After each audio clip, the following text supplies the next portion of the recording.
ഇമാം ഇബ്നു ഹജർ അസ്ഖലാനി തങ്ങൾ രേഖപ്പെടുത്തി, ഒരിക്കലും റമളാന്റെ പകലിനെ പറ്റി ഒരു പ്രയാസപ്പെടുത്തുന്ന ധാരണ കൽബിൽ വരാൻ പാടില്ല.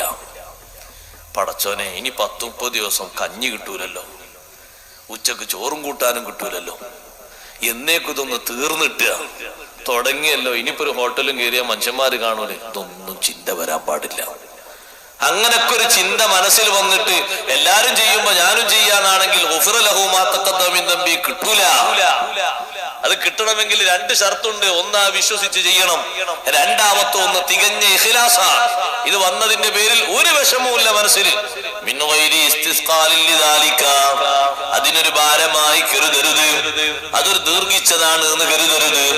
തറാവീഹ് നിസ്കാരത്തിനും മഗ്ഫിറത്ത് ലഭിക്കും. ചെറുദോഷങ്ങളെ കൊണ്ടാ, ചെറുദോഷങ്ങളാണ് അമലുകളെ കൊണ്ട് പൊറുക്കുന്നത്, വൻദോഷമല്ല. ചെറുദോഷങ്ങൾ അല്ലാഹ് അമലുകളെ കൊണ്ട് പൊറുത്തു തരണമെങ്കിൽ തന്നെ അതിന് ഇഹ്തിസാബ് വേണം. ഒന്നാമത്തെ റക്അത്തിൽ കൈകെട്ടിയപ്പോ ചിന്ത വന്നു, പടച്ചോനെ, കഴിഞ്ഞൊല്ലത്തെ ഇമാം 8:30 തുടങ്ങിയിട്ട് 9:15 ആകുമ്പോഴേക്ക് 20 തീർന്നിരുന്നു. ഇയാള് പതുക്കെയാണ് പോകുന്നത്, എന്നാതൊക്കെ തീർന്നിട്ട 2 റക്അത്തായപ്പോഴേക്ക് നിന്റെ മുഖം വാടി, നീ ഒന്ന് ഹറമിലേക്ക് പോകൂ. 1.5 മണിക്കൂർ നീണ്ട ജമാഅത്തിൽ 90 വയസ്സുള്ള അറബികളൊക്കെ ഇരിക്കാതെ വടിയും കുത്തിപ്പിടിച്ച് ഖിയാമിലായി നിന്നിട്ട് തറാവീഹ് ആസ്വദിക്കുന്നു. 20 നിസ്കരിച്ചിട്ടവര് മടങ്ങുന്നു. എത്ര ദീർഘിച്ച തറാവിയാണ്, അവർക്ക് പരാതിയില്ല. ഒരു ദിവസം വന്നതുകൊണ്ട് മറ്റൊരു ദിവസം മുടങ്ങുന്നില്ല. അവര് വരാതുമ്പോ ആരെങ്കിലും അത് കേസ് കൊടുക്കുകയില്ല. അപ്രായത്തിലും അങ്ങനെ വന്ന് നിസ്കരിക്കുന്നത് വഹ്തിസാബാ. സുഹൃത്തുക്കളെ, കുറച്ച് നിസ്കരിച്ച് മടുപ്പ് തോന്നരുത്. ഏക്കറക്കണക്കിന് തിന്നിട്ട് ഉറക്കം തൂങ്ങരുത്. ഇഷ്ടം പോലെ വാരി വെട്ടി മുണുങ്ങിയിട്ട് 4ഉം 5ഉം 6ഉം റക്അത്താകുമ്പോ കുത്തർന്ന് തൂങ്ങരുത്. പിന്നെ പോയി പള്ളിന്റെ ചെരുവിലോടോ കടന്നുറങ്ങരുത്. ഉമ്മമാരെ, നിസ്കാര കുപ്പായത്തിലായി വീണുപോകരുത്. അങ്ങനെ പൊരെ പോയി നോക്കുമ്പോ എല്ലാ ദിവസവും പരാതി. അങ്ങനെ എന്ത് ക്ഷീണായപ്പോ 4 റക്അത്ത് നിസ്കരിച്ച് ഞാൻ അവിടെ കടന്നു. എന്തിനാ ക്ഷീണം? വിറക് കൊത്താണ്ടോ? എവിടെ കൊത്തിന്? എന്തിനാ വിറകൊത്തിന്? ഇപ്പൊ അതല്ലേ ഇപ്പത്തെ അടുപ്പറൊക്കെ അടുപ്പല്ലേ, പുകയില്ല അടുപ്പുകളല്ലേ. പുകയില്ലാത്ത അടുപ്പുള്ള ഏതൊരു സ്ഥലം ഉണ്ടാകും ഇപ്പൊ? എവിടെ ഉണ്ട്? എല്ലാ മുക്കിലും മൂലയിലും അള്ളിയിലും ഉള്ളിയിലൊക്കെ ഉണ്ട്. എല്ലാ കുണ്ടിയിലും ഉണ്ട് അടുപ്പ്. എവിടെ ഇല്ലാത്ത? എല്ലായിടത്തും ഉണ്ട്. വെള്ളം കോരണോ? വേണ്ട. ഇനി ചരമാന്തിമേല് ഇരുന്നിട്ട് കുറെ നേരം ഊരെ കെടുത്തിട്ട് അതിങ്ങനെ ചെറുക്കണോ? അതൊന്ന് അമ്മിക്കുട്ടിമേൽ ഇട്ടിട്ട് അരക്കണോ? ഇത്ര വലിയ സ്വർഗ ജീവിതം അല്ലാഹു തആല മുൻഗാമികൾക്ക് കൊടുത്തോണു ഉമ്മമാരെ. പിന്നെ എന്താണ് ഈ ക്ഷീണം തന്നത്? ഇത് ഭക്ഷണം കഴിച്ച ക്ഷീണാണ്, വേറെ ഒരു ക്ഷീണവുമില്ല എന്ന് പറഞ്ഞാൽ. അഥവാ പൊറാട്ട ഉണ്ടെങ്കിൽ ആണുങ്ങളൊക്കെ പറയും പൊറാട്ട പെണ്ണുങ്ങൾക്കാണ്. അപ്പൊ പെണ്ണുങ്ങൾ വിചാരിച്ചു ആണുങ്ങൾ അങ്ങനെ പറഞ്ഞല്ലോ, അതുകൊണ്ട് മോശമാക്കാൻ പറ്റില്ല, ഒരു 5-6 തിന്നിയില്ലെങ്കിൽ മോശമാണെന്ന് കരുതും. അങ്ങനെ ഏറ്റവും ചുരുങ്ങിയത് ഒരു 7 തിന്നുക എന്ന് കരുതി 7 പൊറാട്ടയും ഒരു 11 പത്തിരിയും, വിത്തറിന്റെ റക്അത്തിന്റെ എണ്ണം കണ്ട ഒരു 11 പത്തിരി. അങ്ങനെ പത്തിരി ചെറുതല്ലേ. ഇതോടൊക്കെ കൂടെ പോയി നോക്കുമ്പോഴേക്കും പട്ടാളപ്പള്ളിന്റെ മിഹ്റാബ് പോലെയായി പിന്നെ പള്ളൊന്നായിട്ട്. ചില ആൾക്കാർ കണ്ടിരിക്കുന്നത് റമദാൻ മാസത്തിൽ തറാവീഹ് നിസ്കരിക്കാൻ ഒരിങ്ങനെ വരും. അല്ലാഹു അക്ബർ, എന്താ ചെയ്യേണ്ടി തന്നെ ഓർക്കാറില്ല. ഓലിങ്ങനെ നിന്നിട്ട് വല്ലാത്ത ഇടങ്ങേറ്. ഓർക്ക് ഫാത്തിഹയും അലന്തരം തീരാഞ്ഞിട്ട് ഓലിങ്ങനെ ഇടങ്ങേറ് നിൽക്കാണ്. വേറെ ആരോ കണ്ടു വിചാരിച്ചപ്പോൾ ഇങ്ങനെ ഖുശൂ ഇങ്ങനെ താങ്ങി നിൽക്കാണ്.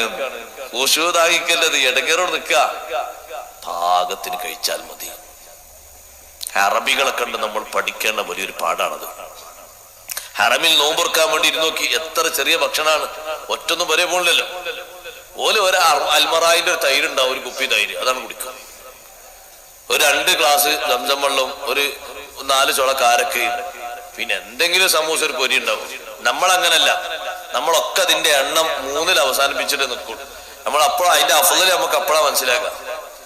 വെള്ളം ആദ്യം ഒരു പിന്നെ കാരക്ക ഒരു 3 എണ്ണം. കാരക്ക കുറച്ച് കട്ടിയുള്ളതാണെങ്കിൽ ഒരു ചീളും മതി. ഈത്തപ്പഴാണെങ്കിൽ ഒരു 3 എണ്ണം പോന്നോട്ടെ, ആ ടേസ്റ്റിൽ 3 എണ്ണം. പിന്നെ ഒരു വലിയ ഗ്ലാസ്സിന്, ജ്യൂസ് ഗ്ലാസ്സിന് ഒരു ഗ്ലാസ് ലൈം ജ്യൂസ്, പിന്നെ തരിക്കഞ്ഞി, പിന്നെ പായസം ഉണ്ടെങ്കിൽ അതും എത്രയായി. പിന്നെ ഇതിന്റെ ഒക്കെ പുറമെ പിന്നെ ഈ ചപ്പാത്തി, പൊറാട്ട, പത്തിരി, നൂൽപുട്ട്, ഇപ്പൊ അതിന്റെ പുറമെ വേറെ കുറെ ബുഖാരി മുസ്ലിം പറഞ്ഞ കുറെ ചോറ് ഇറങ്ങിയിട്ടുണ്ട്. അതും കുറെ മന്തിയും മന്ദപ്പുള്ളോ മന്ദപ്പില്ലാത്തവര് കുറെ അങ്ങനെ.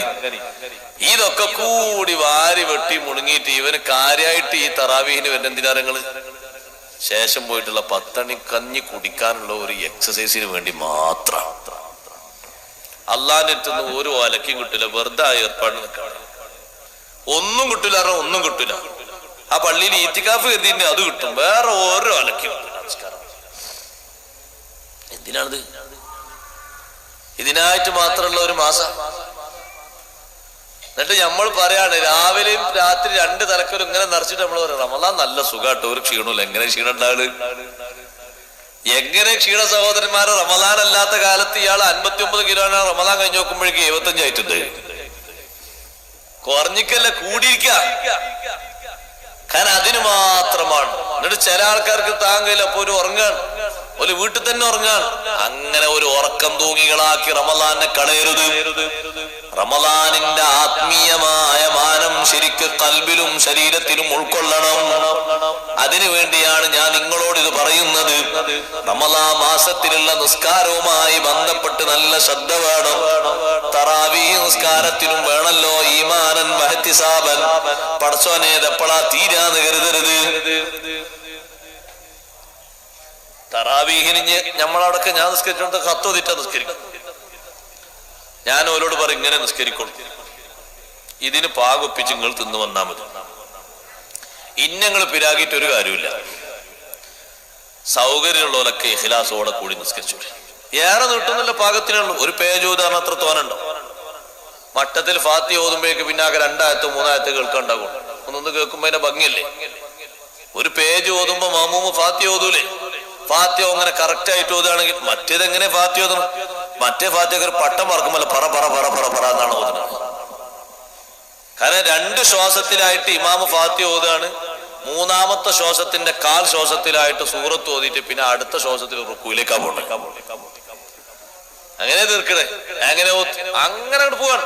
ബിസ്മില്ലാഹിർ റഹ്മാനിർ റഹീം അൽഹംദുലില്ലാഹി റബ്ബിൽ ആലമീൻ അർറഹ്മാനിർ റഹീം മാലികി യൗമിദ്ദീൻ ഇയ്യാക നഅ്ബുദു വഇയ്യാക നസ്തഈൻ. ആരും പരാതിയറില്ല, കാരണം ഇത് വേഗം തീരണം. ആരാ പരാതി? ആർക്കും പരാതിയില്ല, വേഗം തീർന്നോട്ടെ. സിറാത്തല്ലദീന അൻഅംത അലൈഹിം ഗൈറിൽ മഗ്ദൂബി അലൈഹിം വലദ്ദാലിൻ. ആമീൻ. ബിസ്മില്ലാഹിർ റഹ്മാനിർ റഹീം ഖുൽ ഹുവല്ലാഹു അഹദ് അല്ലാഹു സമദ് ലം യലിദ് വലം യൂലദ് വലം യകുൽ ലഹു അല്ലാഹു അക്ബർ. ഇത് പറയുമ്പോ ബാക്കിലുള്ള മാമൂമെന്തായി ഓതുന്നത്? ഒന്ന് പതുക്കെ ഫാത്തി ഓതാണെങ്കിൽ മാലിക് യൗമിദ്ദീൻ അല്ലാഹു അക്ബർ. എല്ലാ റക്അത്തിലും ഓ മസ്ബൂക്കാണ്. എല്ലാ റക്അത്തിലും ഇമാമിന്റെ കൂടെ മുവാഫിഖല്ല, മസ്ബൂക്ക. കാരണം ഫാത്തിഹയ്ക്ക് വിശാലമായ ഒരു സമയം കിട്ടീനോ? എവിടെ കിട്ടുന്നത്? ഫാത്തിഹ അങ്ങനെ ഔല് കേൾക്കുമ്പോൾ അങ്ങനെ കുത്തി കേൾക്കല, മട്ടത്തിൽ ഓതണ്ടേ? അതിനൊരു സമയം ശരിക്കും കിട്ടുന്നില്ല. അപ്പൊ ഓന്റെ ഫാത്തി ഇമാമിനെ ഏൽപ്പിക്കാൻ. ഇനി ഇമാമിന്റെ ശരിയായിരിക്കലല്ലേ പിന്നെ ഏറ്റെടുക്കുള്ളൂ.